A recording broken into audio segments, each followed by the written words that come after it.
जारुल गांव की किसी भी लड़की पर ध्यान नहीं देता था। उसे तो एक सुंदर और शीलवान लड़की की तलाश थी जो इस गांव में नहीं थी। जारुल को पूरा विश्वास था कि एक दिन उसकी भेंट उसकी सपनों की रानी से कभी न कभी अवश्य होगी। लेकिन मोहिनी तो जारुल की दीवानी थी। वह किसी तरह जारुल को सिर्फ पा लेना चाहती थी। इसके लिए वह सब कुछ करने को तैयार थी।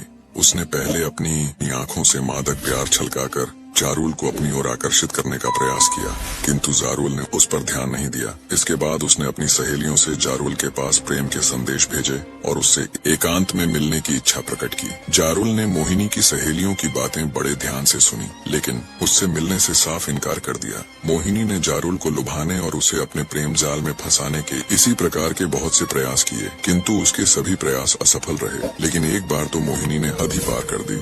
जारुल अपने पिता के खेतों से लौट रहा था। शाम हो चुकी थी और रात का अंधेरा तेजी से बढ़ रहा था। जारुल खेत की पगडंडियों पर चलता हुआ तेजी से अपने गांव की तरफ बढ़ रहा था। उसका गांव अभी कुछ दूर था। अचानक सुनसान रास्ते पर मोहिनी प्रकट हुई और उससे लिपट गई। उस समय उसने भरपूर श्रृंगार किया था और भड़कीले कपड़े पहने थे।